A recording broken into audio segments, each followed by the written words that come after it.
Enregistrement. Mm. Là, je suis en streaming plus enregistrement. L'ordinateur, il va exploser. Bon, attends, je vais demander dans le chat si tout le monde Si est tu là. veux des droits d'auteur, foufou, il faudra voir avec le chef de l'Alliance. Bah, c'est toi le chef de Mais l'Alliance. ah oui merde, ben vois avec personne alors.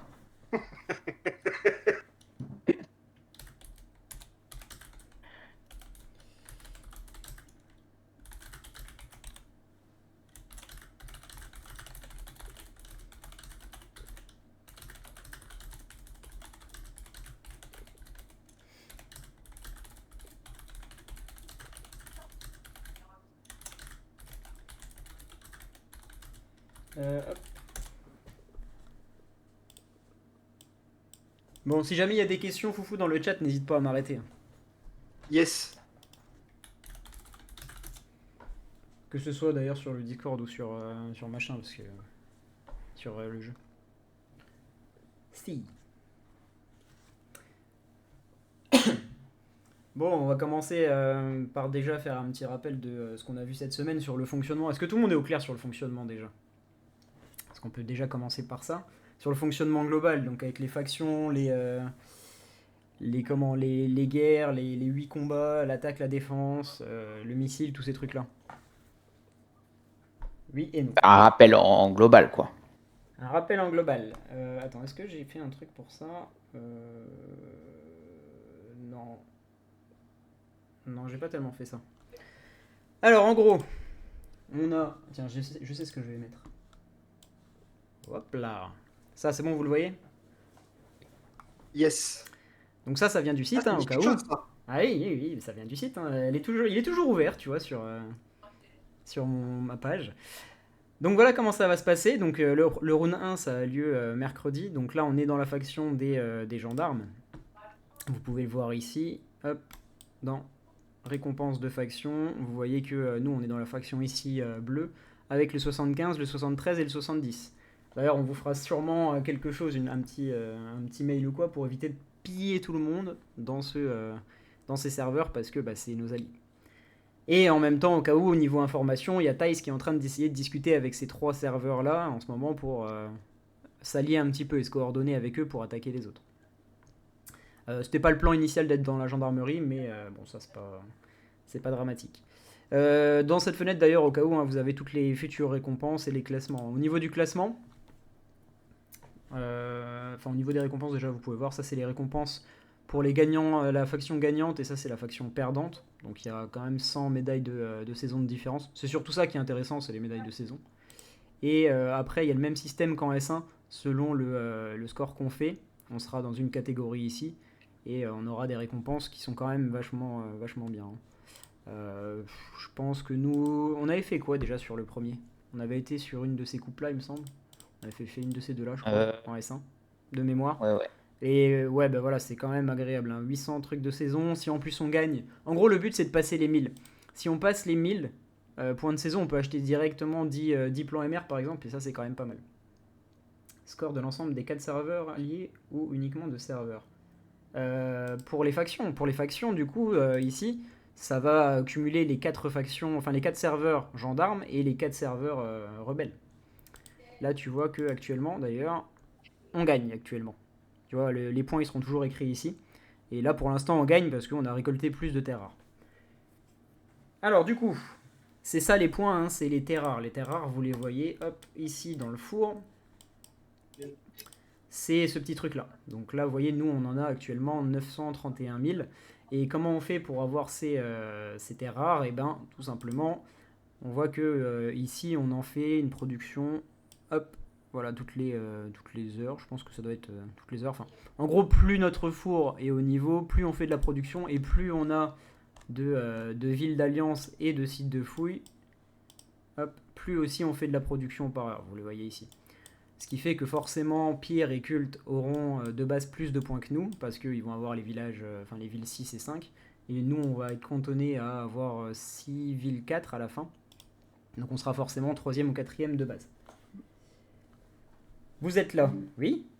Tu nous entends pas? Vous êtes où là? Mais j'ai pas compris de quoi il parle. Ah, vous êtes... On est. Si, je vous entends. Ah, Ok. C'est juste que j'arrivais pas à voir où est-ce que vous étiez. Je voyais pas la vidéo, en fait. Mais j'ai trouvé, Ah c'est bon. oui, oui.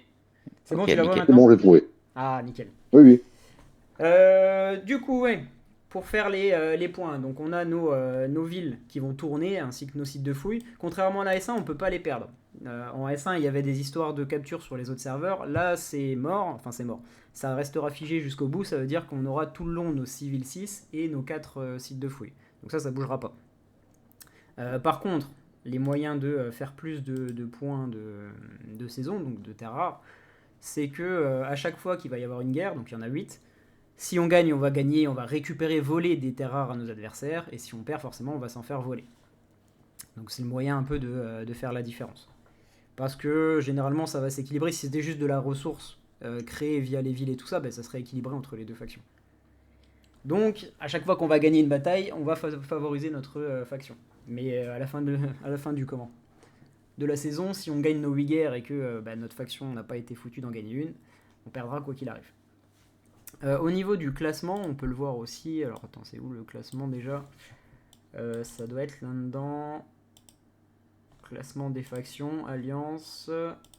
Et alors, on est 27ème pour l'instant au global. Et si on regarde dans les gendarmes, on est 14ème. Donc comment ça va se passer pour les guerres? Ça, c'est ce que j'avais expliqué dans le deuxième mail. Donc les guerres, hop, ça va se passer de la façon suivante. Donc mercredi, c'est celle-là qui commence, c'est le round 1 qui commence. Donc vous voyez que c'est l'équipe, la faction des rebelles qui va être en attaque et nous, on sera en défense. Donc là, mercredi, on commencera par défendre. Ensuite, samedi, on va attaquer. Mercredi prochain, on va réattaquer encore une fois. Puis on va défendre, etc. etc. Donc ça, c'est l'ordre des batailles. Et en gros, c'est mercredi, samedi à chaque fois. Pour l'heure, il y a des grandes chances que ce soit 16h normalement. Comme les captures de villes là pendant la saison.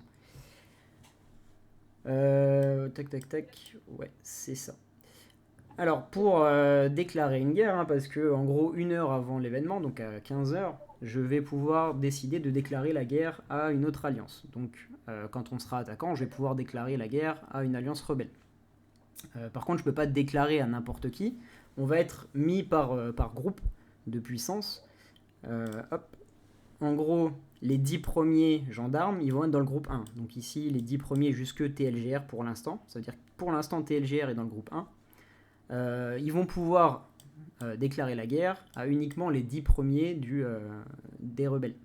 Et donc nous, on sera dans le groupe 2 pour le moment, donc je pourrais déclarer la guerre que aux alliances de 11 à 20 dans le groupe des rebelles. C'est histoire d'équilibrer un petit peu le truc. Par contre, ce que j'ai raconté dans le mail, c'est que ces classements, ils sont évolutifs. Forcément, là, on est à 931 000 points. Si jamais on gagne notre première guerre, on va vite passer au-dessus de ces alliances-là, et donc on va peut-être se retrouver dans le groupe 1. Et à contrario, si on perd, on peut vite se retrouver dans le groupe 3. Donc forcément, on ne sera pas tout le temps non plus contre les autres alliances, contre tout le temps les mêmes alliances. Alors au niveau des déclarations, du coup, il y a du 10 contre 10, mais on n'est pas obligé d'être 1 contre 1 à chaque fois. Ça veut dire que si, par exemple, moi je me suis positionné, allez, on va prendre un petit exemple. Voilà, j'ai décidé d'attaquer eux, là, donc le WOC. Je me positionne pour leur déclarer la guerre, et c'est possible qu'un autre gendarme de notre groupe déclare aussi la guerre à WOC. Et on peut se retrouver en 2 contre 1. Ça va modifier un petit peu les règles du combat, et surtout, si on gagne, on va se diviser les ressources qu'on leur a pillées en 2. Ça peut être du 2 contre 1, ça peut être du 1 contre 2 aussi, parce que les alliances qui vont pas se faire déclarer la guerre, ils vont pouvoir se positionner en défense avec des alliés. Donc là, on a regardé un petit peu tout à l'heure avec Thijs. Pour l'instant, dans le groupe 2, on a l'air d'être l'une des plus puissantes des alliances en fait. Donc peut-être qu'on ne sera pas forcément attaqué tout de suite. Parce Oui, les qu'ils autres sont tournent beaucoup vers autour 8, de 8 9 milliards. milliards. Ouais, ils sont beaucoup autour de 8-9 milliards, nous on est à 10 milliards. On a quand même une semi-réputation sur le 87 et tout ça, comme une alliance qui sait à peu près bien se battre, donc pas forcément sûr qu'on soit ceux qui se fassent attaquer directement. Et dans le cas où on se fait pas attaquer, je choisirais, je sais pas, par exemple, il y a personne du 85 dans notre groupe pour l'instant? Non. Donc on choisira, je sais pas moi, de se placer en défense avec LWS. Et dans ce cas-là, on aura accès à leur serveur et on devra défendre leur four, comme si c'était le nôtre. Et dans ce cas-là, pareil, si on gagne, on n'aura que la moitié des récompenses, mais bon, c'est mieux ça que rien du tout. Est-ce que ça va déjà pour ça, ou ça va trop vite, ou c'est mal expliqué?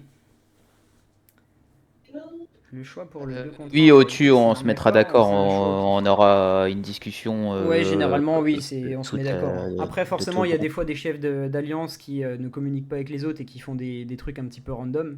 Enfin, tu vois bien chez nous, hein, sur le 85, on a des alliances qui communiquent à peine et qui font des trucs un peu n'importe comment. Donc, forcément, ça peut arriver, mais oui, on discutera à chaque fois.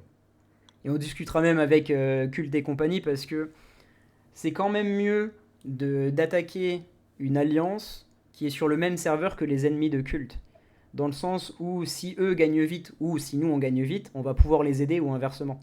Donc forcément, il y aura des discussions un petit peu dans tous les sens pour choisir bien comme il faut les alliances à attaquer.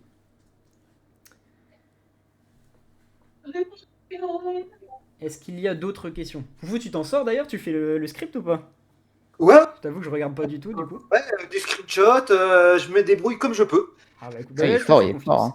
Et il n'y a pas de questions sur le chat normal? Si, il y Si, si. a Zwip qui a demandé si tous les combats étaient prévus à l'avance et pas d'attaque n'importe quand comme en S1. Mais Pourquoi il y a Emera qui m'envoie un message? Attends. Euh, hop. Emera vous Hop, invite à... Ah bah... Voilà, pour répondre à ta question, Otu. Donc forcément, il y a déjà un groupe qui est mis en place avec les chefs. Voilà, tu viens de le voir là. Les chefs de la faction gendarme pour discuter de ça. Voilà. Au moins, comme ça, vous question avez la con, réponse. il y aura pas de combat à 3h du matin. Non, c'est à 16h à chaque fois. Toujours à 16h. Ok. Normalement, ouais. Normalement, c'est toujours On à est bien 16h. prévenu du matin. On sera prévenu la veille même. On sera Donc, prévu, ouais, la veille en fait, tu auras un petit. Le lundi même de mémoire. Là, lundi, on va savoir nos groupes déjà. Et je Ouais. pense qu'on saura aussi les heures d'attaque. Ouais, tu auras un petit truc comme. Alors, je sais pas s'il existe encore ça. Attends. Comme les créatures, un peu Ça aura un comme les truc comme ça, créatures. voilà, exactement, tu auras ça. Ouais. Tu auras comme sur le champ de la tempête de l'hiver. Ça te dira, bon, ben, à 15h jusqu'à 15h30, déclaration de guerre. 15h30 à 16h, ça sera la mise en place. Euh, et après 16h, début de la guerre. Donc tu auras une petite timeline comme ça qui sera mise normalement un jour à l'avance ou peut-être le matin. Mais j'avoue que ça, pour l'instant, on est encore dans le flou, quoi. Mais en tout cas, on saura à l'avance, hein. ça marche. Impec. Alors, je disais tout à l'heure, hein, au cas où, si on n'est pas en 1 contre 1, si on est en 2 contre 1 ou 1 contre 2, la seule règle en gros qui change, c'est le temps pour détruire le four. Quand on est en 1 contre 1, alors j'ai plus le timing exact, c'est 40 minutes il me semble pour détruire le four. Donc quand on attaque, hein, le but c'est de détruire le four ennemi en moins de 40 minutes, et quand on défend, le but c'est de tenir 40 minutes sans que notre four se soit fait détruire. Et forcément, quand on est en 1 contre 2, il me semble que le temps il doit être divisé par 2 ou un truc comme ça. On doit avoir que 20 minutes pour détruire. Histoire d'équilibrer un petit peu les choses, parce que bon, bah, la pauvre alliance qui se retrouve en 1 contre 2, déjà c'est un peu galère, quoi. C'est le seul truc qui change, sinon les règles restent les mêmes.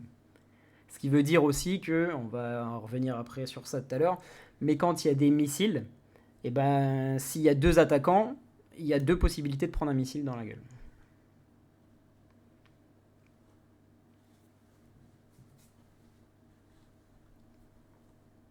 Il y avait eu un doute le jour de la discussion. Ouais, bah oui, on avait fait des recherches justement pour ça.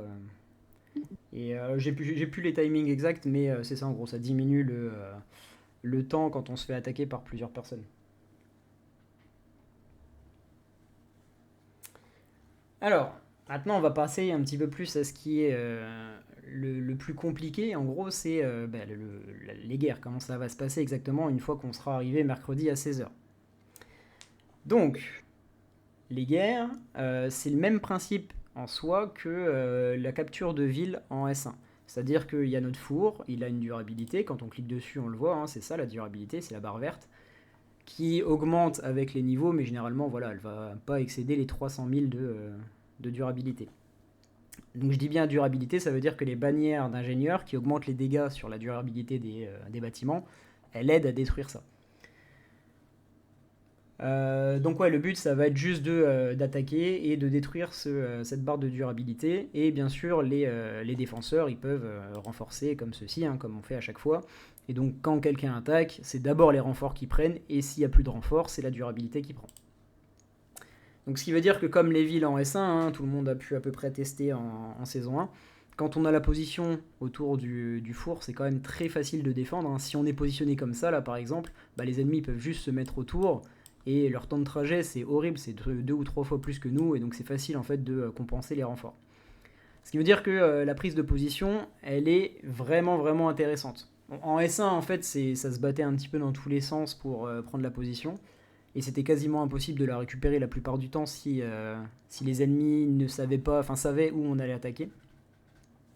Mais là, du coup, pour nous aider à reprendre la position, il y a l'histoire du missile. L'histoire du missile, c'est que le seigneur de guerre de l'équipe attaquante, il va avoir une compétence, donc la compétence à lancer comme ça, là. Hop, j'aurai une compétence en plus. Je pense pas que je l'ai maintenant. Non, je l'ai pas encore. Mais qui sera le missile nucléaire. Quand c'est ça, je vais pouvoir l'activer. Ma base, elle devient un missile. Alors, je sais plus si on avait mis un visuel sur le site.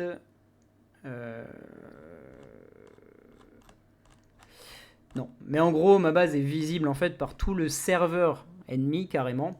Et on voit aussi l'endroit où je vais viser. Donc en gros, je vais cibler une zone de 25 cases par 25 cases. Sachant que vous voyez ici, le four, c'est 5 cases.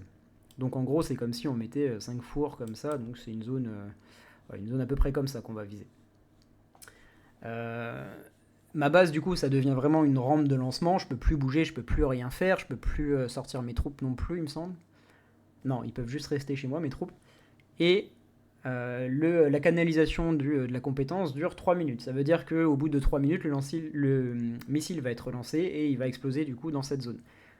Cependant, si la base du seigneur de guerre se fait détruire, donc si je me fais TP dans ces 3 minutes, ça annule la compétence. Si jamais la compétence est annulée, sachez qu'attaquer un four sans faire péter le missile et sans avoir réussi à prendre les positions comme on aurait pu faire en S1 avant, c'est quasiment impossible. Parce que du coup, si mon missile ne pète pas, il faudrait réussir à se mettre autour au mieux qu'on peut pour attaquer l'alliance adverse et prendre le four, enfin détruire le four à partir de cette position ici, ça devient quand même compliqué, quoi. À moins d'avoir des grosses baleines, mais ça devient compliqué. Vaut mieux que tu l'actives le plus tôt, on peut te protéger. Oui, c'est toute la stratégie qu'on va voir après, justement, ça va être de me protéger, d'avoir la stratégie la mieux ficelée possible pour que les 4 fois où on va attaquer, les 4 fois le missile soit lancé. Et à contrario, quand on défend, les 4 fois, on arrive à détruire le missile. Parce que quand on défend, prendre un missile, c'est pas dingue. Alors c'est quoi l'effet de ce missile? D'ailleurs, ça je l'ai pas dit, cette zone de 25 par 25, si le missile touche, ça téléporte toutes les bases, déjà. Ça inflige de la durabilité au four, alors je sais plus ça fait combien, mais c'est peut-être 50 000, un truc comme ça, enfin ça met une vraie claque au four. Peut-être que j'abuse avec le 50 000, mais ça met une claque au four. Et surtout, ça transforme toute la zone de 25 par 25 en boue. Donc ça transforme en cette matière-là. Et pour rappel, ça c'est la boue du Capitole.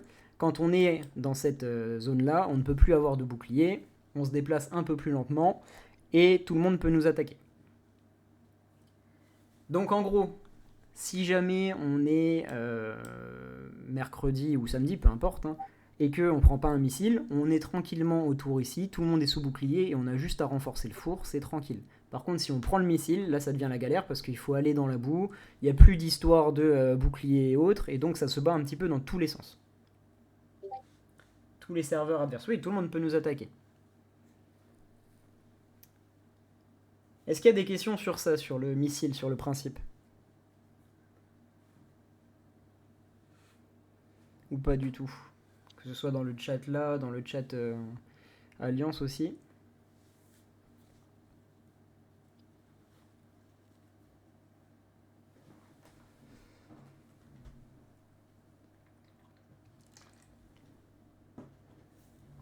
Je vois que Foufou, tu réponds à beaucoup de messages ici. Tu peux plus bouger? Non, je pourrais plus bouger. Je dois peut-être trouver des... Je vais mettre ça là au cas où. Quand même. Missile. Seigneur. Place-toi.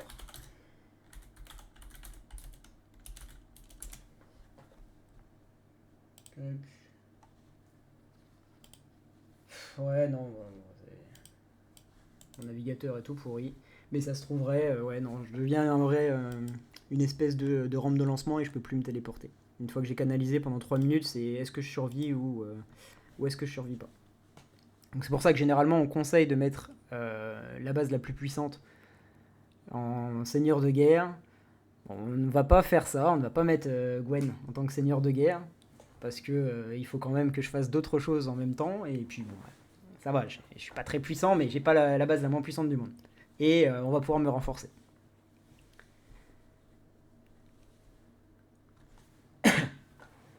S'il n'y a pas trop d'autres questions, on va essayer de voir un peu les stratégies du coup qu'on va essayer d'appliquer. J'attends juste au-dessus. Gwen pourra par exemple... Ah oui, bah c'est clairement ce qui va se passer. Hein. C'est que Gwen va tout faire pour me faire survivre. Il y aura toujours sa T1 chez moi. Hein. Bien au chaud à prendre le thé. Bien au chaud à pas forcément prendre le thé et à prendre les dégâts pour moi. Il y aura ma T1 aussi derrière, mais loin derrière. Hein.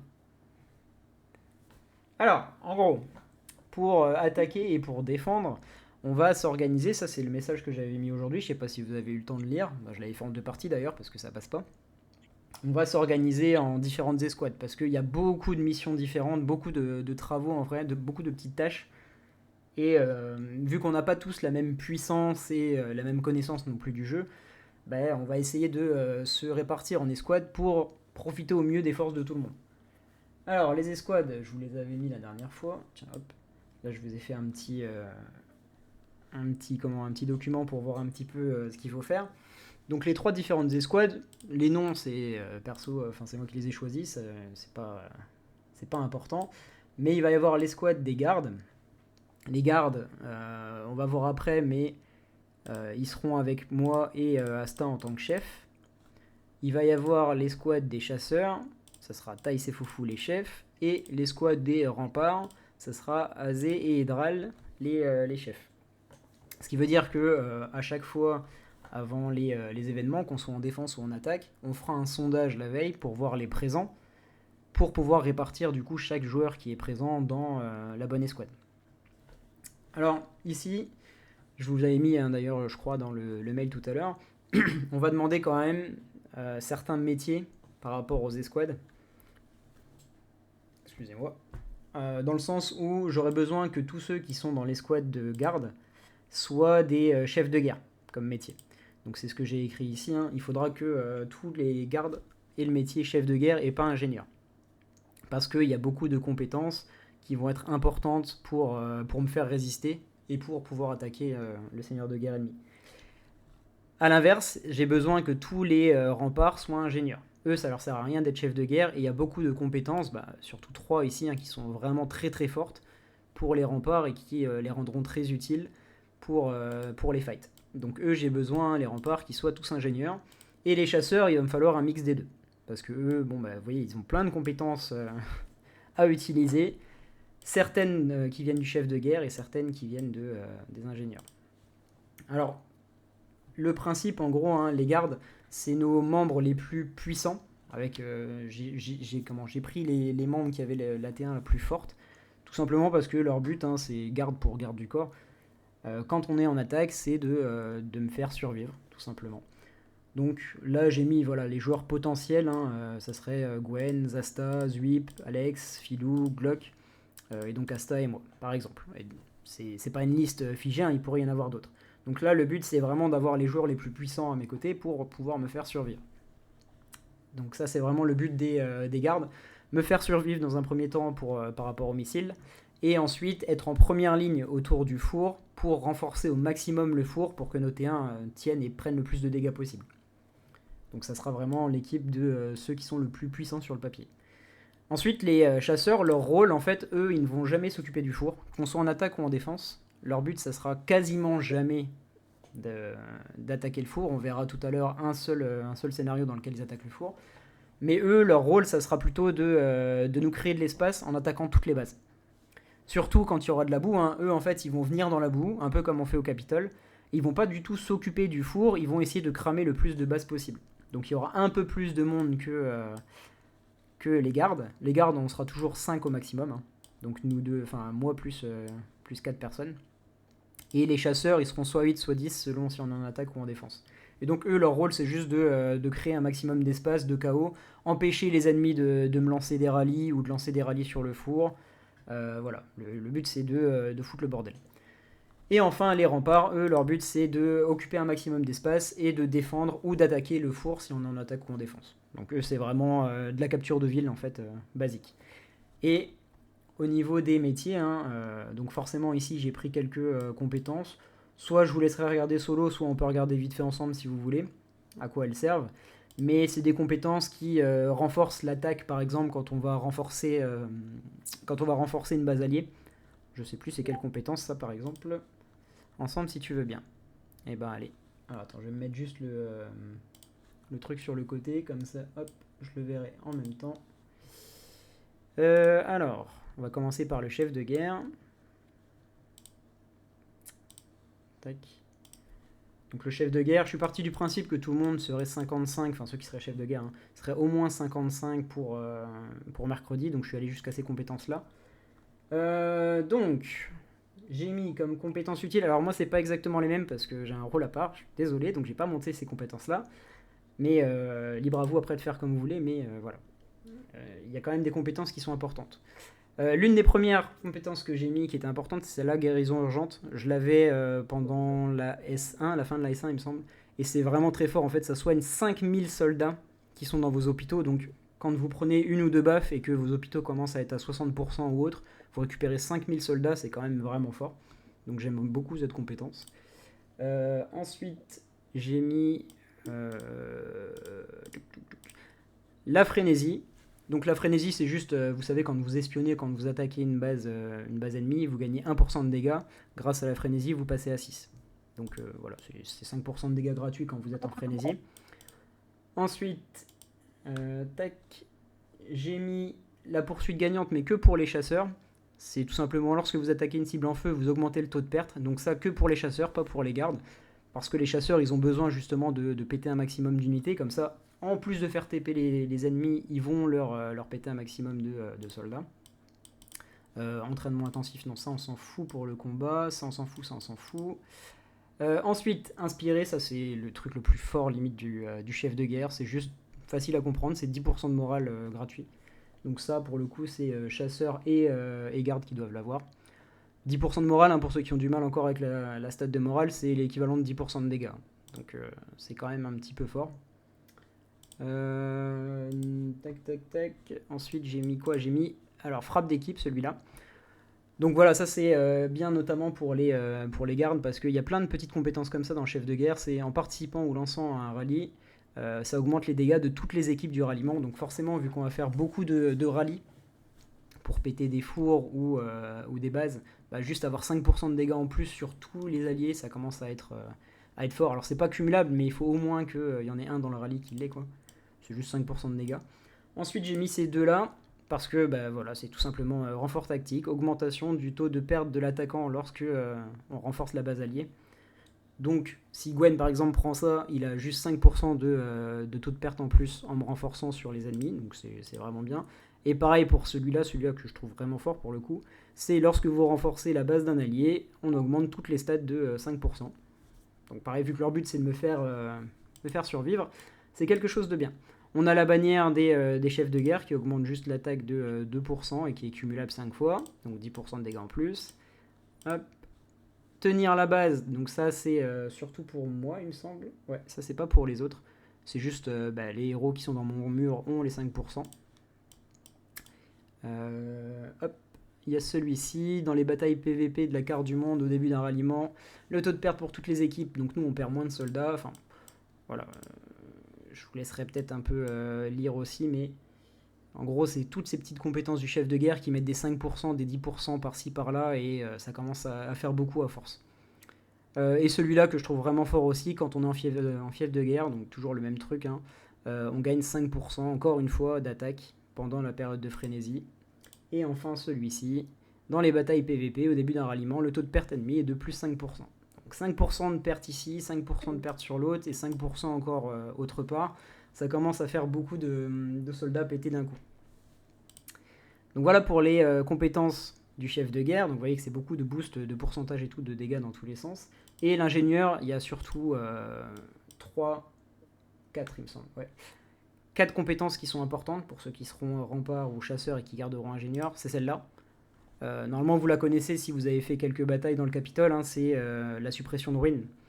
C'est quand nos chasseurs vont réussir à péter des bases, si on arrive à faire la suppression de ruines, Ça fait un petit drapeau bleu INM5 et toutes nos bases peuvent se téléporter sur ce drapeau alors que les ennemis ne pourront pas pendant 5 minutes. Donc en fait ça nous fait gagner énormément de positions ce truc là, ça nous a permis de tenir des sièges de Capitole pendant 30-40 minutes juste avec cette compétence.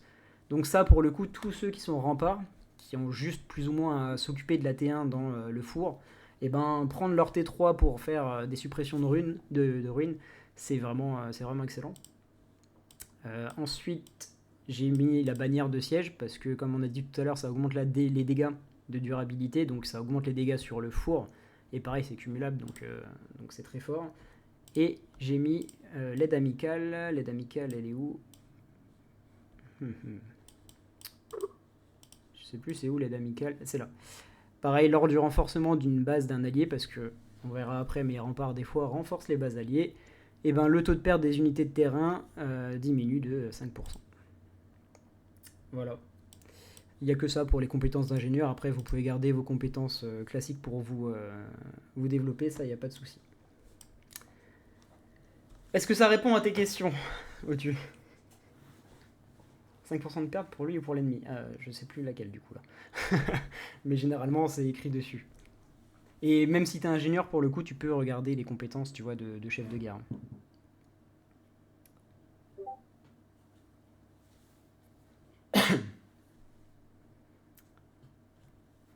Foufou, est-ce qu'il y a des questions sur le canal? Parce que là, je parle un petit peu solo. Pour l'instant, non, ça ressemble vaguement à un gros monologue. Ouais. Bah oui. Forcément, c'est souvent comme ça, une masterclass. Et quand tu es missile, tu peux entrer en frénésie. Oui, bah je pense que alors, j'ai pas la réponse exacte, mais je pense que je peux déclarer la frénésie avant et du coup l'avoir pour après. Pour avoir une liste exacte de tout ça. Ouais, bah là, tous les documents que j'ai faits, je vais les transmettre à Foufou et puis on verra pour les mettre sur le site ou pour les envoyer en notif et autres pour que vous puissiez vous servir de tout ça et que même ceux qui sont pas présents aujourd'hui puissent s'en servir. Non, pour le moment, je suis ingénieur, donc il va falloir que... Ouais, voilà, il va falloir que tu réinitialises la profession, mais t'as jusque mercredi. Hein. Profite encore un petit peu de l'ingénieur jusque mercredi. Moi, je l'ai passé... Enfin, je suis redevenu chef de guerre juste hier pour passer les 3 millions sur l'avion, mais à part ça... sinon, gardez votre ingénieur jusque mercredi matin. Donc ça, c'était pour les... pour les métiers. Hop, donc là vous avez quelques joueurs potentiels que j'ai vus en tant que garde et en tant que chasseur. En tant que chasseur, j'ai pris des joueurs un peu moins puissants sur le papier que les gardes, mais qui ont l'habitude de bien se déplacer ou de se battre. Notamment qui font beaucoup de TDD ou que j'ai souvent vu en Capitole. Donc là, ça sera plutôt ce genre de profil qu'on va revoir en chasseur. Parce que c'est pas forcément des joueurs qui ont besoin d'être puissants, les chasseurs, hein, c'est souvent trouver la petite fenêtre d'ouverture où les ennemis ils ont pas leur T1 dans le mur pour aller les brûler d'un coup. Enfin, ces joueurs-là normalement savent faire ça, j'espère. Et donc ouais, eux, vous voyez, les chasseurs, ils ont un peu des deux hein, au niveau des compétences, parce que c'est bien d'avoir 5 personnes en chef de guerre pour avoir toutes les bonus qu'on a vu tout à l'heure, et quand même une partie des chasseurs qui sont prêts justement à faire des suppressions de ruines et autres en même temps qu'ils attaquent, quoi. Donc ouais, pour la simulation après si on a le temps, j'ai pris parmi ceux qui sont ici des noms et puis on verra après pour faire une petite simulation si on a le temps, si c'est pas trop long. Alors, qu'est-ce que j'ai fait ensuite? J'ai fait ça. Alors, j'ai regardé un petit peu, enfin j'ai noté toutes les missions, en gros le déroulement plus ou moins de ce qui va se passer quand on sera en attaque et en défense selon les différents rôles. Alors on va commencer par l'attaque. Quand on attaque, donc je vous ai dit, hein, il y a 2 parties en gros sur une guerre. C'est la partie avec le missile. Donc la première partie c'est est-ce que le seigneur de guerre réussit à lancer son missile ou pas. Et la deuxième partie c'est après c'est que renforcer le four ou attaquer le four avec ou sans bout. Donc la première partie, les différentes missions, voilà comment ça va se passer. Hein, c'est les gardes, ils vont se téléporter au plus proche de moi. J'ai des illustrations pour ça. Hop. Tac. Non, ça c'est les défenses. Ouais, on va avoir un truc comme ça en gros. Voilà comment ça va se passer une attaque. Donc je vais choisir un emplacement assez ouvert pour pouvoir venir avec mes coéquipiers. Je vais avoir mes 4 gardes qui vont se placer autour de moi. Donc nous on se balade à 5 en fait pour être comme ceci. Et parce que de toute façon je peux avoir que 4 renforts dans ma base, hein, donc ça sert à rien d'avoir plus de joueurs. Donc on se met vraiment en étoile. On aura ensuite les chasseurs qui viennent autour pour venir chasser justement toutes les bases qui vont essayer de me détruire. Parce que là il n'y a pas d'histoire de bouclier.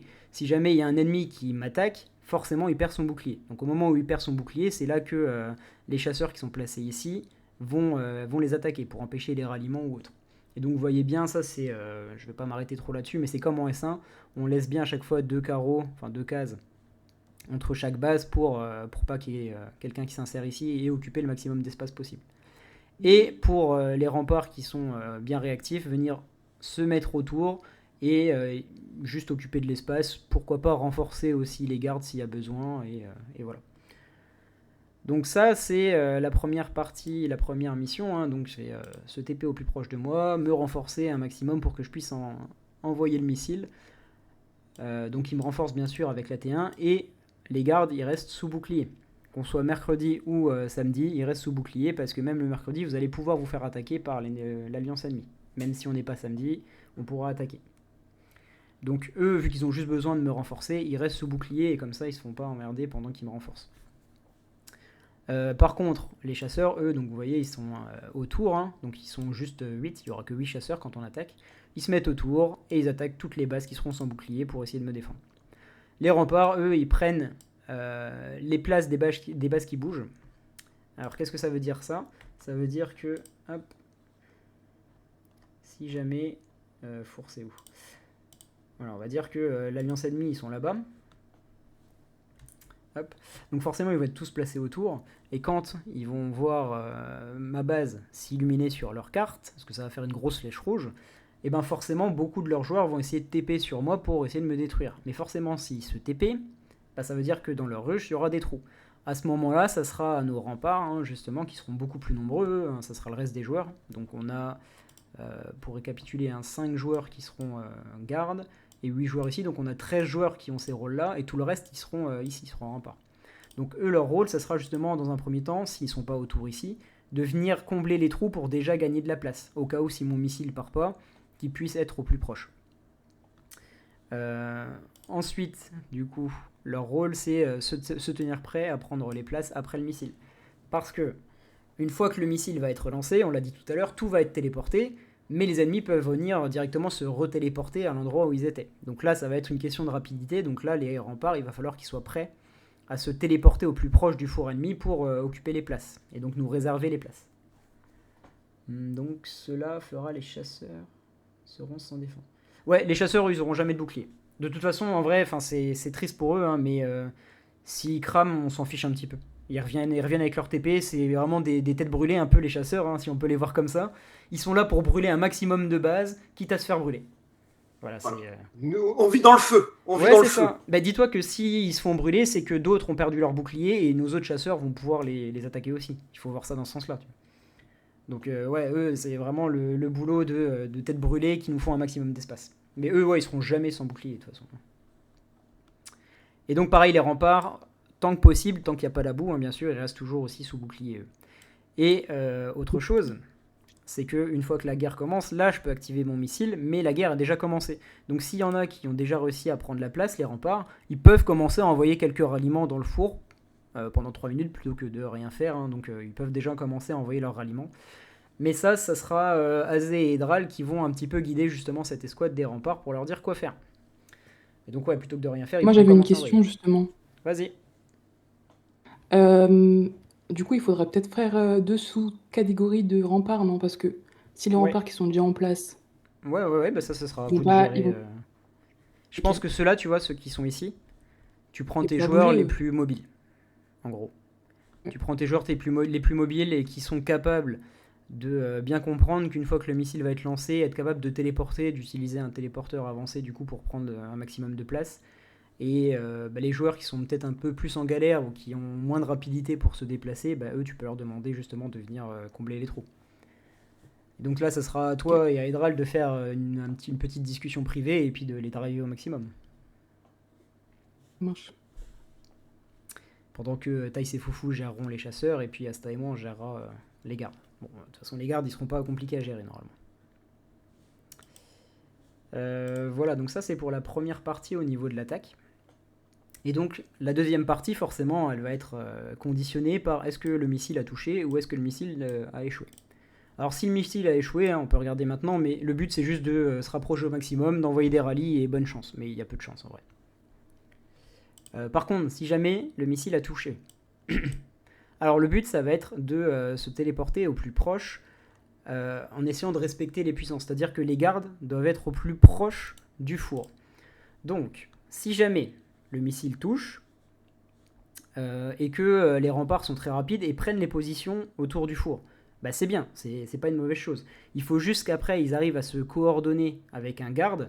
Je sais pas, par exemple, Otu a réussi à prendre la place ici, mais on préférait que ça soit Glock parce qu'il a une T1 un peu plus puissante. Bon, Glock il va contacter rapidement Otu pour lui dire vas-y, dans 30 secondes, tu te téléportes et moi je prends la place.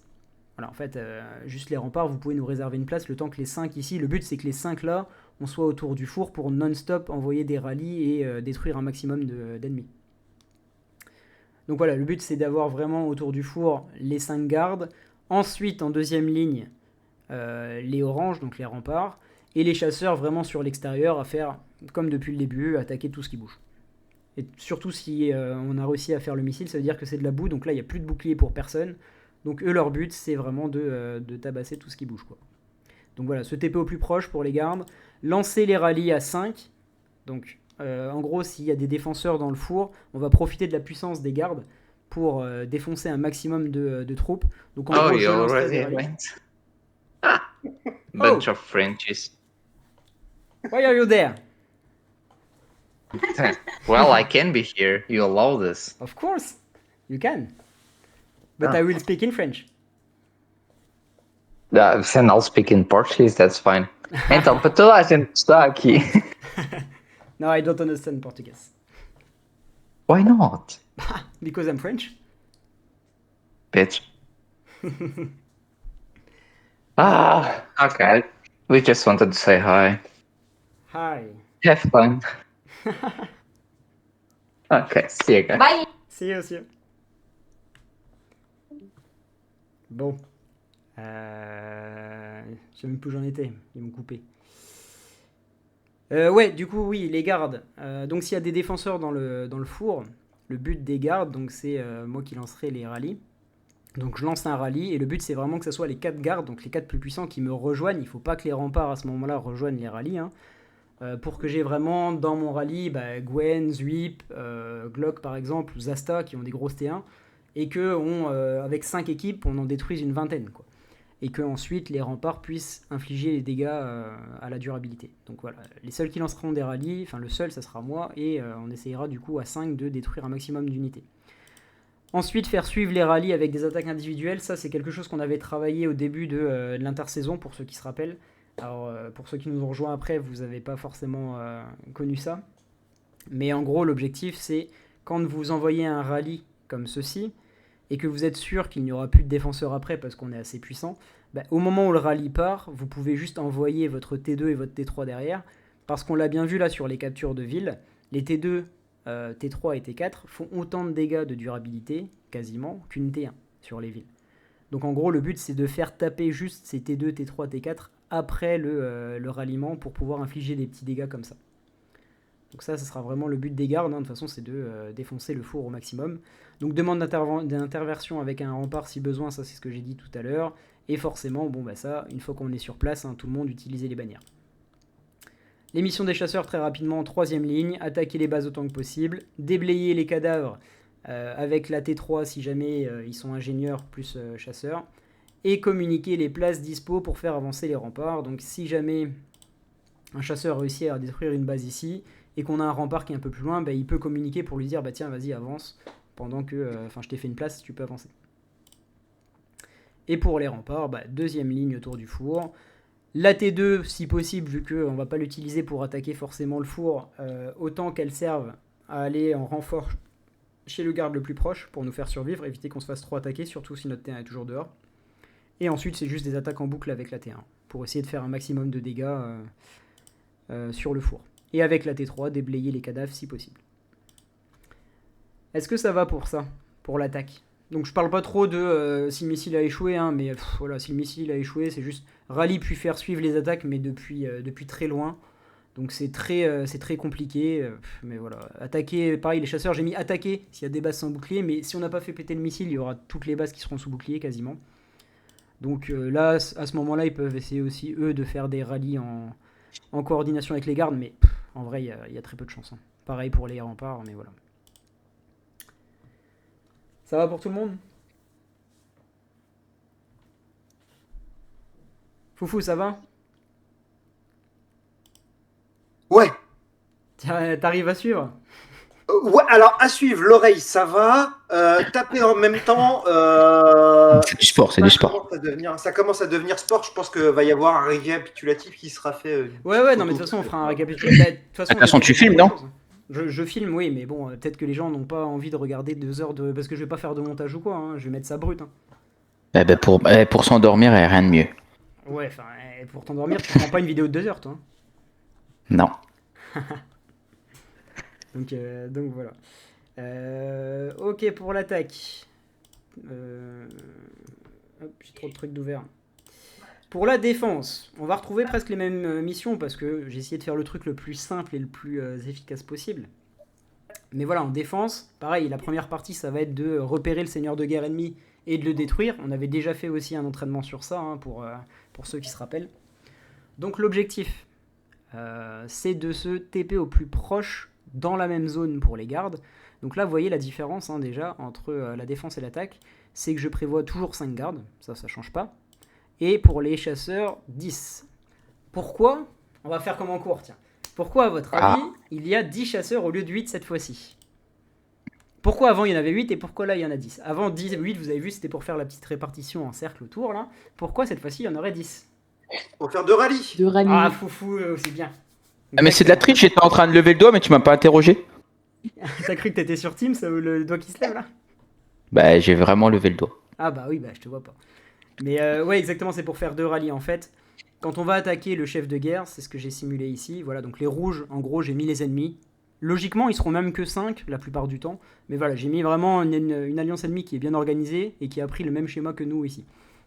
Donc ça, on va dire que c'est les ennemis. L'objectif, c'est vraiment d'avoir mon escouade, donc les gardes qui sont en bleu ici, et d'avoir les 10 chasseurs qui sont répartis eux aussi en 2 escouades. Donc ça sera à Thaïs par exemple et à Foufou d'organiser vraiment correctement leur escouade pour bien se diviser en 2 équipes. Et il faut que les équipes savent avec qui ils sont. Dans le sens où, on l'avait vu quand on s'était entraîné, hein, si jamais moi je lance un rallye et que c'est Alenza par exemple qui me rejoint, ça fait perdre du temps et ça nous empêche de bien nous coordonner. Donc le but, une fois qu'on est sur place, c'est vraiment de réussir à envoyer 2 rallyes, 2 uniquement, hein, 2 rallyes exactement en même temps. Donc la plupart du temps, ça sera moi et Thaïs qui vont envoyer un rallye. Donc on sera en vocal, ça sera facile de nous coordonner normalement. Donc le but, c'est qu'on envoie un rallye en même temps, que Glock, Gwen, Zwip et Alex me rejoignent moi, pour qu'il n'y ait aucun temps de trajet, et que les 4 qui sont ici, donc Dakota, là j'ai mis Dakota, Otu, Niri et Destroyer, rejoignent Thaïs.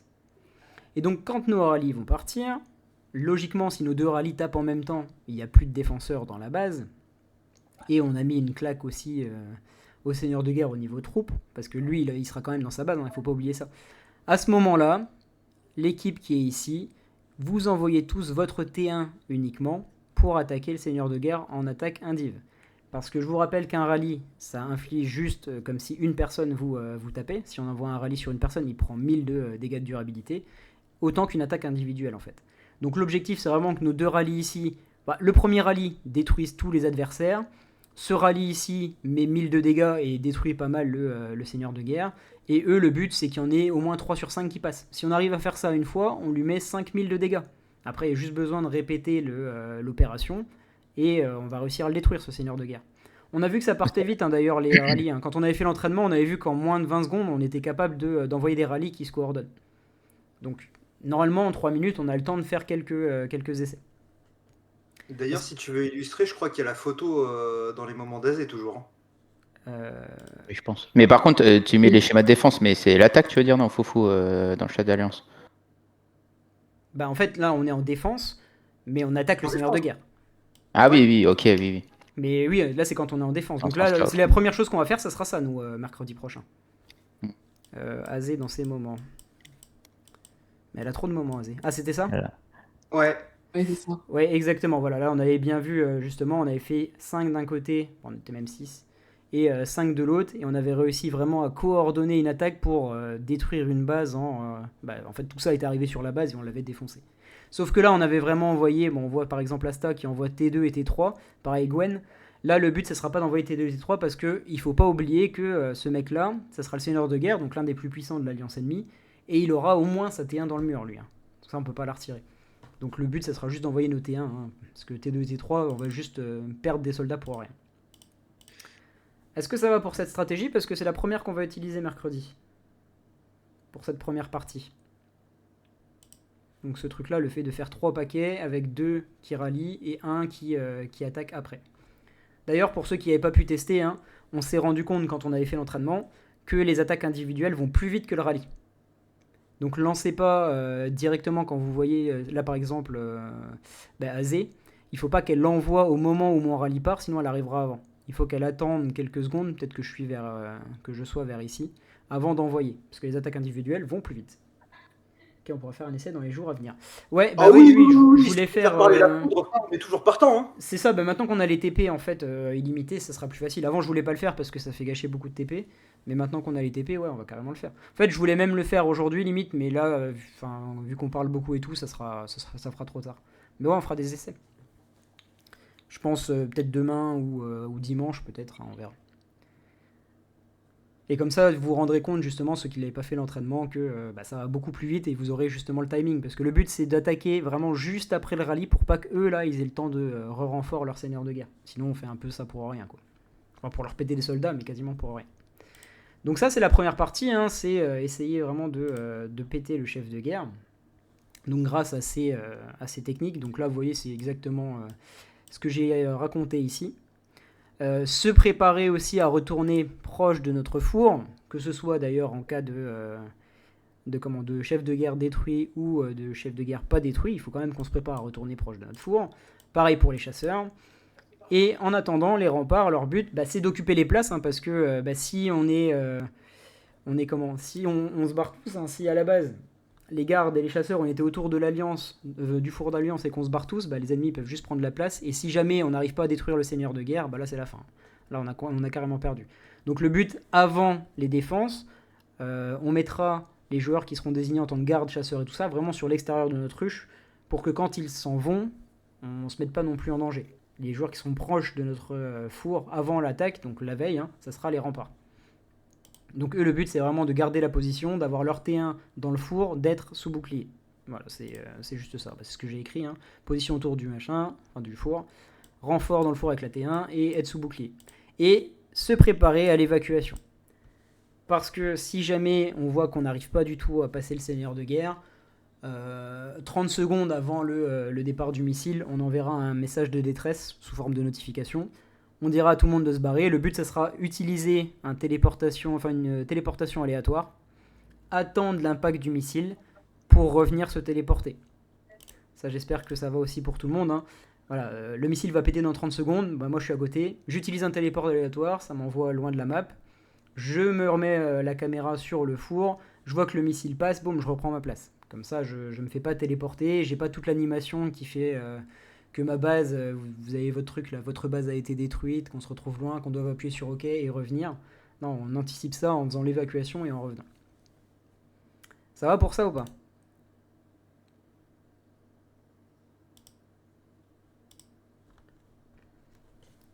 Ok. Et donc la deuxième partie, en vrai, c'est pas très compliqué. Si jamais on a réussi à péter le missile, c'est comme la défense de ville de l'AS. Hein. Ça ne change pas. Donc là, c'est le cas là. Hein. En gros, si on a réussi à péter le seigneur de guerre, la plupart du temps, c'est très bon signe. Parce que le but, c'est juste de se synchroniser, c'est ce que j'ai mis ici, hein, de se synchroniser les gardes avec un rempart pour prendre sa place en première ligne. Donc pour remettre nos gardes en première ligne. Même principe qu'en attaque tout à l'heure. Hein. Chacun des gardes demande à un rempart de se téléporter dans 30 secondes pour prendre sa place, vu que sa T1 est plus fort. Il faut que les remparts acceptent, hein, ça c'est pas forcément le fait de les de les rabaisser, c'est juste que nos T1 sont plus puissantes. Et ensuite, le rôle des gardes, c'est T1 dans le four, utiliser la bannière et remettre un bouclier dès que possible. Parce que on aura 15 minutes de frénésie parce qu'on avait attaqué le seigneur de guerre adverse. Mais au bout de 15 minutes, si on a fait que renforcer, on peut remettre un bouclier s'il n'y a pas de boue. Donc comme ça, on n'est même pas embêté à se faire attaquer, on remet tous un bouclier et puis voilà. Et puis les autres, c'est pareil, hein. Donc les remparts, on se remet en deuxième ligne, T1 dans le four, on fait que renfort à chaque fois. Si jamais il y a des cadavres, on essaie de les déblayer, mais normalement il n'y aura pas trop. Et les chasseurs, TP en troisième ligne, si jamais il y a des bases sans bouclier qui arrivent, ils attaquent, ou sinon ils renvoient, ils mettent leur T1 aussi dans le four. Là, je commence à bégayer, là je commence à fatiguer moi. Et par contre, si jamais on a échoué dans notre défense, et c'est le dernier cas possible, après je vous laisse un peu tranquille, donc si jamais on n'a pas réussi à péter le chef de guerre, donc on envoie une évacuation, tout le monde met un TP aléatoire, et ensuite c'est la course. C'est vraiment, il faut réussir à se TP au plus proche du four, en priorité les gardes bien sûr, qui ensuite font le même travail, donc T1 dans le mur, enfin dans le four, la bannière, T2 et T3, j'ai mis chez les gardes les plus proches. Donc en gros, hop, si jamais je suis ici, que Gwen est ici par exemple, plutôt là, et j'envoie ma T2 chez Gwen et ma T3 chez Zwip par exemple qui est ici. Pourquoi? Vous allez me dire c'est un peu débile, si tout le monde envoie les T2, T3 chez chacun des autres, autant garder les T2 et T3 chez nous. Non, parce que vous avez vu tout à l'heure que c'est vraiment de l'optimisation, mais il y a une compétence de chef de guerre qui fait que quand on renforce les bases des alliés, on a 5% de force en plus. Donc ça va virtuellement booster nos T2 et T3. C'est pas grand chose, mais ça les booste de 5% virtuellement. Normalement, mes joueurs qui sont dans l'équipe des gardes sont capables de comprendre ça et de le faire. Donc voilà, essayez de revenir le plus vite possible et nous de tenir le four pendant 1 heure. Enfin, je sais pas combien de temps c'est, hein, si c'est 40 minutes, tenir pendant 40 minutes. Les remparts, pareil, en deuxième ligne. J'ai mis T2 en renfort chez les gardes les plus proches parce que c'est triste à dire, mais si un rempart se fait téléporter, se fait attaquer et téléporter, c'est chiant, mais ça va encore. Si les gardes se font téléporter, c'est la merde. On le voit par exemple au Capitole, hein, une fois que les bases qui sont le plus proches des canons se font téléporter, on commence à brûler la plupart du temps. Parce qu'on se fait prendre la place, on commence à se faire grignoter de partout et là ça devient la merde. Donc le but, hein, même pour les remparts, c'est aussi de renforcer les gardes avec leur T2, T1 dans le four, et puis voilà, comme d'hab, déblayer les cadavres. Et pour le coup, hein, s'il y a la boue, eux ils se font plaisir, toujours la même mission, ils sont 10 en plus là cette fois-ci, ils attaquent tout ce qui bouge, tout simplement. Y a-t-il des questions? Avant que je passe à la dernier document.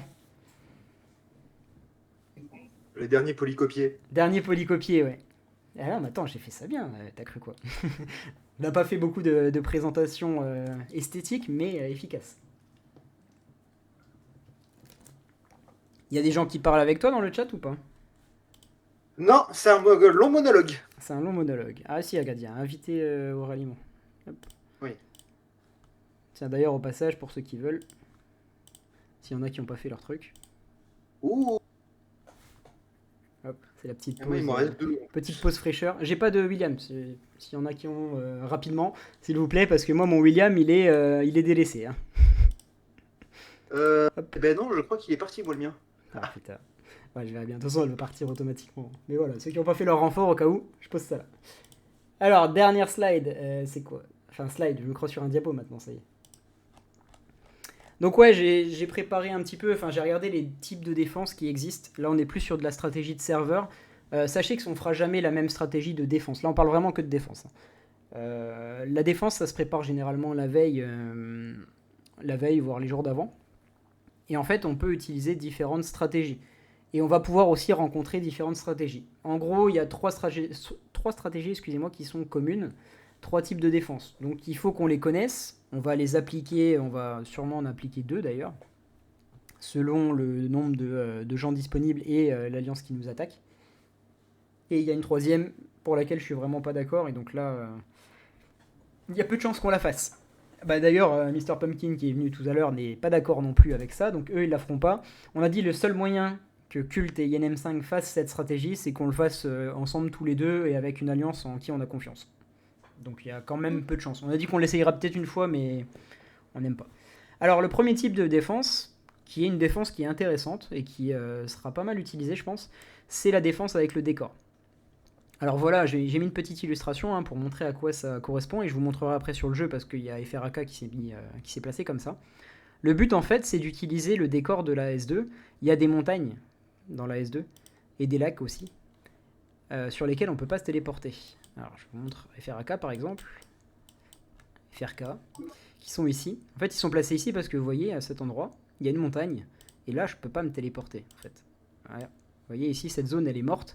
Et en fait, ils ont mis leur four ici. Comme ça, ils ont juste besoin de défendre, vous voyez comment ils sont placés. En fait, ils ont juste besoin de défendre le haut ici. La gauche est protégée plus ou moins par la montagne. La droite est protégée parce que c'est le bout de la map. Et donc, ils ont que le haut et le bas à défendre. Bon, là, ils sont placés comme des clowns parce que... Ah non, c'est bon, j'ai rien dit. C'était juste pour les insulter, mais je croyais que je passais, mais non. C'est pas grave, c'était une insulte gratuite. Non, ils sont même bien placés, tiens, pour une fois. Ouais, non, ils sont bien placés. Franchement, respect. La niveau 5 en or, ça fait plaisir. De quoi? La niveau 5 en or, ça fait plaisir. Ouais. Mais voilà, ça c'est un premier type de défense en fait. Ça permet de ne devoir défendre qu'en haut et en bas. Pourquoi il y a un wok qui est ici? Monsieur Piscine. Ok. Attends. Je fais une digression. 68, ils sont avec qui Alors, on sait déjà que eux, ils vont attaquer FRAK. Alors eux, vous voyez, ils vont attaquer FRAK, ils savent qu'ils vont faire cette défense, et donc ils commencent déjà à prendre les positions. Voilà, on sait que qu'ils vont attaquer FRAK. Et voilà, premier type de défense, c'est ce truc-là. Alors je l'ai mis dans ma petite présentation. Les avantages, c'est qu'on n'a que 2 côtés à défendre, en soi. Bon, on a aussi l'alentour ici, mais ça commence à faire loin. Et par contre, le vrai souci, et on en a pas mal débattu avec Mr. Pumpkin la dernière fois pendant 1 heure quasiment, c'est que c'est vraiment la merde si on commence à perdre les positions. Parce que si on perd les positions, les ennemis ont aussi que 2 positions à défendre en soi. Donc si jamais cette base-là ou celle-là, elle saute, ça commence à être vraiment la merde. Et si on prend le missile, par exemple, si on se prend un missile et que les ennemis sont plus rapides à venir ici et ici, c'est fin de la guerre. On peut carrément abandonner. Donc voilà. De toute façon, chaque défense que je vais vous présenter ici a des avantages et des défauts. On la fera, c'est peut-être une technique qu'on utilisera beaucoup. Alors je choisirais d'utiliser cette technique uniquement les mercredis, parce que je trouve que c'est une technique qui est intéressante quand on a moins de monde. Parce que quand on a moins de monde, forcément, c'est plus difficile de maintenir les 4 côtés. Et donc quand on a peu de joueurs, vous voyez, ici, ça mobilise un peu moins 2 fois moins de base. Donc forcément, plus une défense qu'on fera sur quelques mercredis, quand au sondage de la veille, j'ai très peu de bases qui ont répondu oui. Ensuite, la défense la plus commune, qu'on va retrouver le plus souvent, qui est sur tous les tutos internet, machin, sur toutes les vidéos, et que tout le monde conseille de faire et qu'on ne fera pas, parce qu'elle est horrible, c'est faire une gigantesque ruche. C'est d'ailleurs ce qui est sur le site. Vous avez une image. Voilà ce que ça donne. En gros, le but, c'est de mettre tous les fours de l'Alliance dans le coin comme ça, et ensuite de faire une giga ruche. Donc là, vous voyez par exemple l'Alliance en question, c'est les bleus, enfin les bleus foncés, ils sont répartis un peu de n'importe où. Mais, donc il y a un gros avantage, il y a des avantages quand même à ce truc-là, c'est que si jamais ça tient comme ça, c'est inattaquable. C'est inattaquable parce que là, les attaquants doivent se mettre ici. Bon courage pour faire un rallye de 5 minutes et espérer réussir à faire ça. Alors sur notre serveur, il y en a qui tentent déjà de faire cette stratégie. C'est ce que je vous montrais tout à l'heure. C'est eux là. Voilà, ils essaient de faire une grosse ruche ici. Alors complètement bête dans le sens où, quitte à faire ça, pourquoi ne pas le faire dans le coin? Parce que du coup, là, il y a quand même la possibilité de se mettre sur tout le tour comme ça. Donc ils auraient dû se mettre dans le coin. Donc voilà, l'avantage principal, c'est que, en théorie, c'est une forteresse imprenable. Maintenant, dans la pratique, c'est ce que j'ai dû vous mettre ici, c'est que ça dépend des alliances. C'est ce que a dit Otu. Déjà, il faut une entente avec les alliances à côté de nous.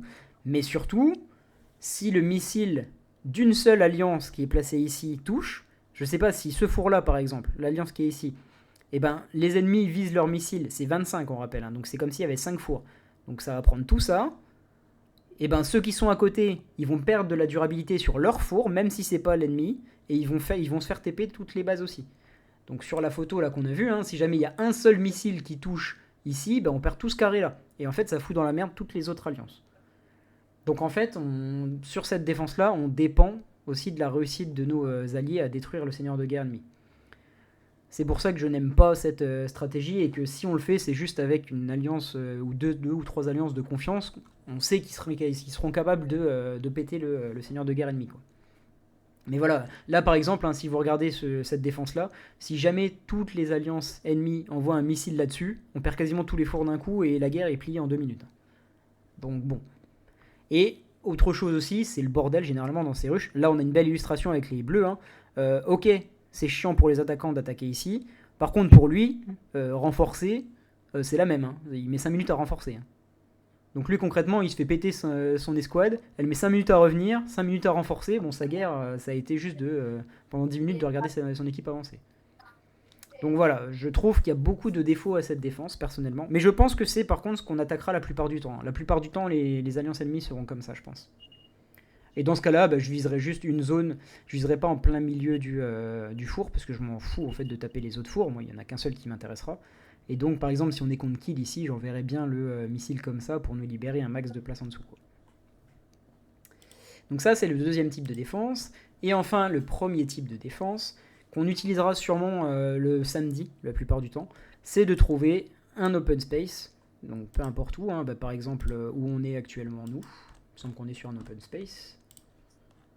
À peu près, ouais. Donc se mettre à peu près ici, je dirais. Donc avec vraiment aucun obstacle autour. Alors, il y a des défauts à ça. Le principal avantage déjà, c'est que c'est simple à gérer les placements. Et que même si on a une base ici qui tombe, on peut se dire qu'on peut quand même maîtriser encore les 3 autres côtés.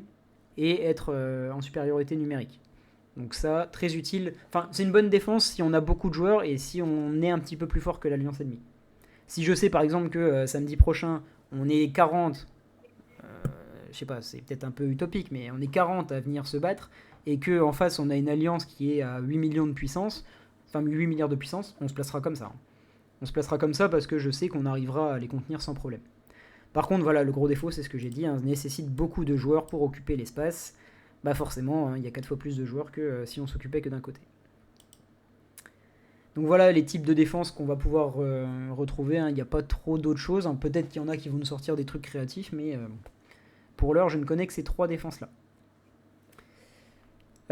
Donc là, ouais, j'avais prévu des simulations pour aujourd'hui, mais on va pas le faire aujourd'hui parce qu'il est déjà tard. Et puis voilà. Est-ce qu'il y a des questions sur les différentes défenses ?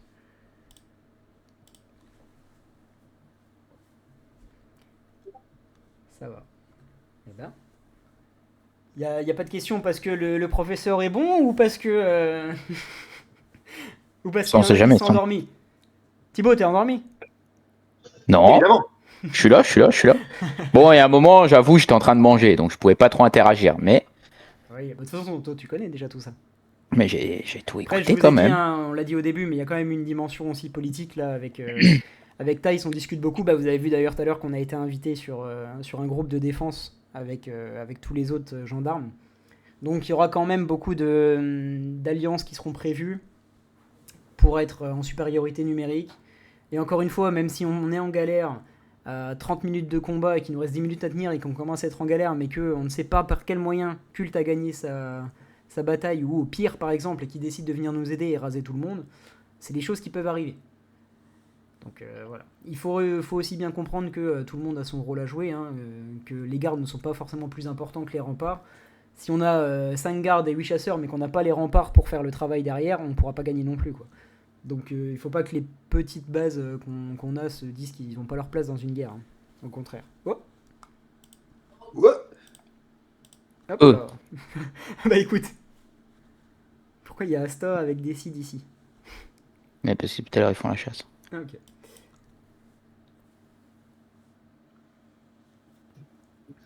J'aime être l'agneau sacrificiel. Ah bah écoute. Ah, je sais pas si c'est plus les chasseurs ou plus les remparts qui sont en mode agneau. Mais, les chasseurs ils vont brûler en tout cas. Ah ouais, foufou ça TP et tout. Ouais, je l'aurais jamais quoi. Bah, j'ai pas téléporté. J'arrive dans Les combien de pauvres temps sites, on leur prend tout. Ah non, ça, je vais arriver. Let's go. Non, mais toi, t'as une Formule 1, c'est pas possible. Hmm. Ah ouais, niveau 4, enfin niveau 5, de base, t'as un fragment UR. Ouais. Enfin, un fragment de. Ouais, mais niveau 3 et 4 aussi. Hein. Non, Quand t'es chanceux, t'en as 3. Non, t'as un fragment T'as un UR, mais fragment pas UR, mais pas de d'arme. d'armes.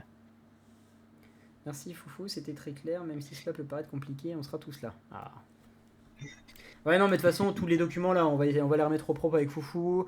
On va les mettre soit sur le site, soit en mail avec les versions traduites par son IA, je pense. On verra ça Et puis de toute tranquillement façon, après, demain. quand on créera les groupes de discussion plus spécifiques, on rappellera les règles. Hein. C'est ça, Enfin, ouais, les règles, on rappellera tout. ils seront faits au moins, au pire des cas, le matin des guerres. Et voilà, ça sera le rôle des deux chefs des squads de bien rappeler le rôle de chacun. On fera aussi des petits Hive Planners. Merci à Azé de m'avoir rappelé ce truc-là, même si je l'avais déjà utilisé en soi pour le Capitole. Mais vraiment pour avoir le positionnement de chacun, pour pas que on fasse n'importe quoi en fait.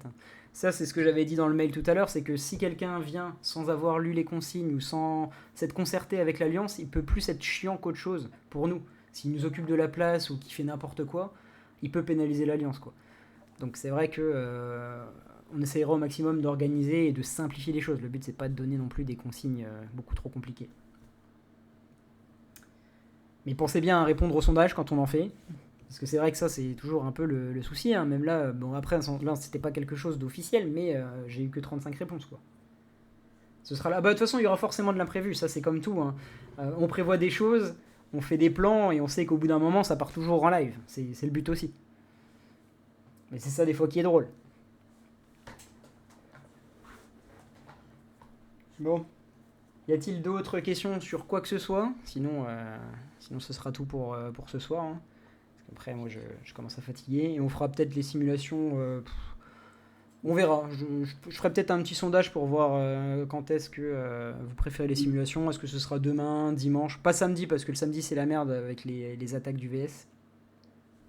Mais ouais, peut-être. D'ailleurs, en parlant de ça, les guerres le mercredi, on pourra attaquer les bases ennemies que pendant le moment où ils ont déclaré la guerre. Parce qu'aujourd'hui, sur les autres serveurs, on peut attaquer personne. On peut attaquer le mercredi les bases de l'alliance ennemie, peu importe où. Ouais, mais donc du coup, ça veut dire que le mercredi, si Pierre a fini et vient nous aider, en fait, ils pourront pas faire grand-chose sur les bases ennemies. Sauf s'il y a la boue. Si on a une attaque et qu'on a réussi à péter le missile et qu'il y a la boue permet de faire attaquer par tout le monde. Par contre, s'il n'y a pas la boue, non, ils ne pourront rien faire. Ouais, ok.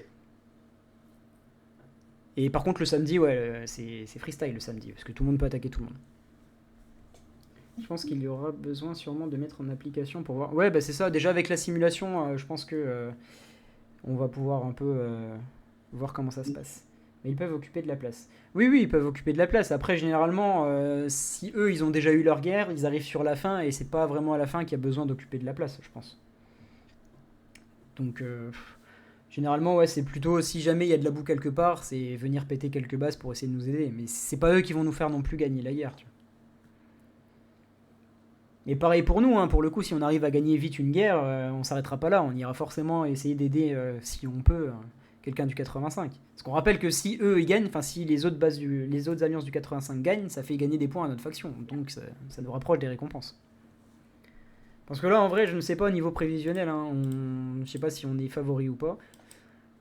On sait que... Bah nous, on n'est pas... si pour en avoir discuté avec Emera, on est pas mal. Bah, en gros, il y a 86 contre 70, quoi. Ouais, voilà. On n'a pas nos alliés qui étaient le 86 et 81, mais d'un point de vue puissance, on est pas mal. Ouais, le 70 est costaud, et le 75 a l'air moins costaud, mais ils sont réactifs en tout cas. Ouais. Question con, où est-ce qu'on voit les groupes? On les aura lundi. Mais dis-toi que c'est ce que j'ai montré tout à l'heure. Hein. Là, on peut anticiper, c'est les 10 premières de chaque... Enfin, c'est des tranches de 10.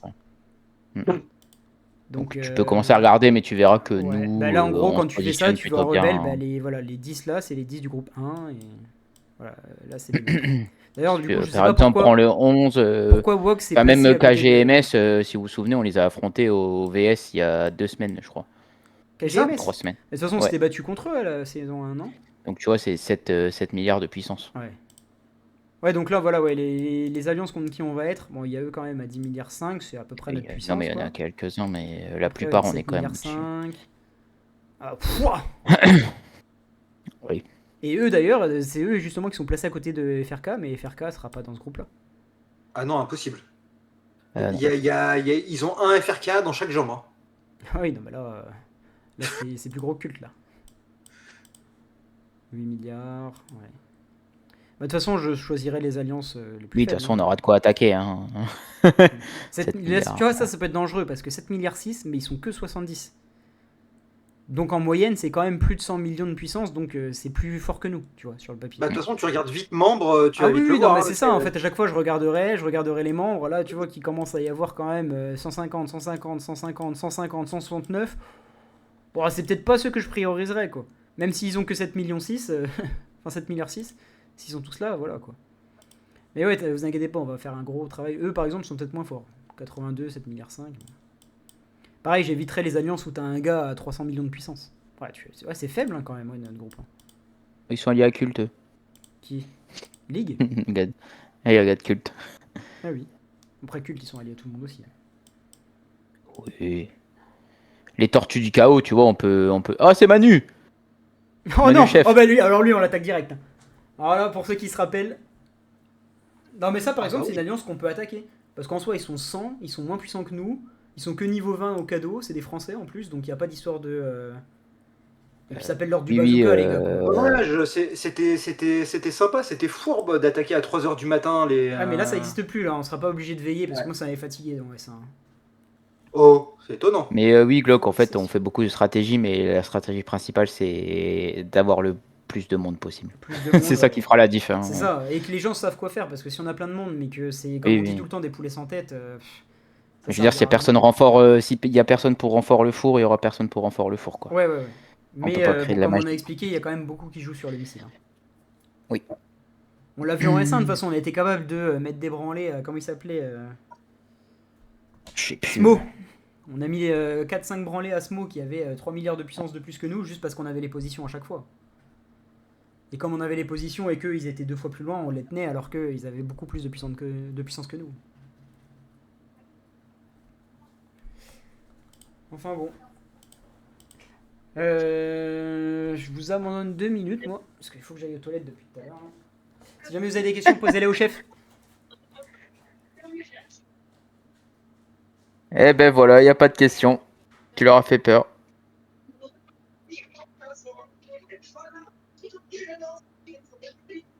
Pourtant, je suis plus gentil que lui, hein. Je vous le dis. Hein. Azé peut en témoigner. Bon, moi, ce qui est bien, c'est que mercredi prochain, je bosse pas, donc si c'est à 16h, je devrais être dispo. Je suis en train de gratter pour avoir mon TT, moi.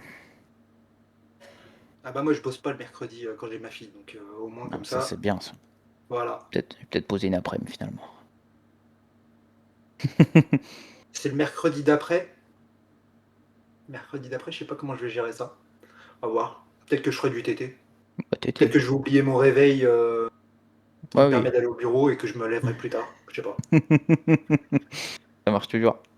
Malencontreusement, pas de réveil, je reste à la maison.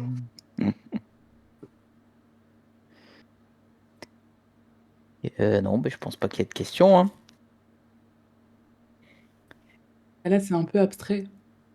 Oui, bah de toute façon, oui, la simulation, ça va aider. Puis sur le tas, mais il faudra surtout aussi dire que, comme pour les saisons d'avant, il faut pas se frustrer. Parce que Oui, il y aura des défaites, on va pas gagner les 8. Oui, et puis même, il y aura des gens qui... Oui, c'est des consignes assez difficiles, pas difficiles, mais dans l'action, tu peux avoir le syndrome des gros doigts, tout ça, donc il peut y avoir des problèmes. On en a des gros doigts dans l'alliance en plus, mon team. Oui, mais il faut pas trop s'énerver non plus. Non. Il faudra pas tomber sur les gens et... moi, je vais pas et... Non, mais des fois, ça t'arrive d'être un peu vénère, quoi. Ah oui, c'est vrai que j'ai le sang un peu chaud des fois. Mais bon, on va prendre des défaites, on va pas tout gagner. Je vais essayer de me calmer, c'est bon. Et puis en soi, overall, bon, on perd, c'est pas plus dramatique. Bah, on les gagnera pas toutes, hein. C'est mieux de gagner, bien sûr. Non, parce que si on les gagne toutes, on va vite se retrouver contre OLDE et on va vite se faire calmer. Hein. Non, mais du coup, faudra faire une stratégie au niveau de ça aussi. De quoi? Non, c'est de qui gagner tout. on est censé perdre. Non, on va essayer Non. de gagner. Jamais je fais Parce exprès de que, perdre, juste on essaie parce de que quand gagner. même, le classement, c'est beaucoup sur le classement final. Donc, plus t'es haut et plus t'as de récompenses de fin de saison, hein. Ouais. Et même Après, si en jamais F1, on ça fait nous 2 arrivait de nous victoires et qu'on tombe. retirer. Bah, même si on arrive dans le groupe 1, si on arrive dans le groupe 1, tu sais, on sera peut-être 9ème ou 10ème de notre groupe. Si on se fait attaquer et Mhm. détruire par Hold, par exemple, si jamais Hold nous. Si on arrive dans le groupe 1 et que Hold nous déclare la guerre, on défend même pas, hein. Mais Non, c'est Oui, sûr. bah, de toute façon, Hold, ils attaqueront pas le 80. oui, non, mais tu vois, c'est un Le exemple. Mais 85. voilà, au pire, tu perds et tu redescends dans le groupe 2, tu vois, c'est pas dramatique, quoi. Donc, non, je pense pas qu'il y ait de stratégie à faire Bon. exprès de perdre. Mais le but, de toute façon, c'est de faire au moins 4-4. Je pense que si on arrive déjà rien qu'à faire 5-3, on peut dire qu'on a fait notre job pour la faction en soi, hein. Faut juste éviter Oui. d'être en négatif, Oui. dans l'idée. Mais c'est sûr que oui, on n'arrivera pas à faire 8 sur 8. Bah, de toute façon, ouais, nous, là, l'objectif, tu vois, c'est d'avoir la coupe. Si on est à 11-20, ça sera déjà pas mal, on va dire. C'est laquelle, toi, que tu dis? On aura fait dans les récompenses de fin de saison. Merde. Hop. Non. Oui, la coupe tout à droite. Celle-là? Ouais, ce sera déjà pas mal. 700, bah 700, et si on a la faction qui gagne, ça fait 1000. Moi, c'est ce Je que crois je veux. qu'on a eu, je crois qu'on était là en S1. Ouais, Oui, on était là. Il Mais semble ça va être aussi, plus hein. dur parce que là, c'est-à-dire, c'est dans le top 20 de tout, Ah oui, de ça veut tout dire le être dans le monde. premier groupe au final, hein. Ça va être dans le premier groupe, oui. Ça veut dire finir dans le premier groupe, ça. Pour ça, je dis, c'est déjà 16 très heures bien. heure locale, on est d'accord? Oui, au-dessus, c'est à chaque fois. Comme les villes, là, tu sais, les villes à chaque fois c'était à 16h, bah c'est pareil. En gros, toute la déclaration de guerre et tout, c'est vers 15h. Il me semble, la déclaration de guerre, c'est à 15h, et après, t'as une demi-heure de préparation de 15h30 à 16h, un truc comme ça. Et au bout d'un moment, bien sûr, ça je l'ai pas dit, mais le four, on peut pas le bouger. Enfin, si je l'avais dit dans un mail, je crois. Le four, on ne peut pas le bouger, bien sûr, une fois que la guerre est déclarée. Ça serait un peu facile quand même. Oui, Donc c'est ça ça, sera on peut le possible. déplacer avant, mais une fois que la guerre est déclarée, Bah le oui, ça four serait est- facile de se dire, bah tiens, le missile il est visé ici, bah allez hop, on dégage le four et puis on envoie un missile dans le vide. Alors ça, c'est pas possible, au cas où. Ouais, cette coupe là, ça serait bien. Je te dis, cette coupe là, avec la victoire de faction, ça serait bien. Le but, c'est de viser 1000 médailles de saison, de toute façon. 1000. Ah oui, en tout. Ouais, donc bah là, 700 Et plus non, je 300, croyais ça que tu me fait. parlais de la Ah top non, 1. bah non. Ah, la top 1, ils sont bien. 1000, c'est finir deuxième, troisième, ça va être un peu compliqué, quoi. Ouais. Non, mais Silver serait déjà une très belle performance. Pas sûr qu'on y arrive, hein, parce que c'est quand même des monstres, hein, les 20 premiers. Classement 120. Quoi? Attends, c'est quoi ça? Et. Ah non, merde, putain. Oui, nous, on est là, nous. Ouais, attends, je suis fatigué là. Oui, actuellement, on est là, ouais. Mais je pense qu'on va monter, donc, du coup. Bon, attends, je vais couper Peut-être. le. Hop.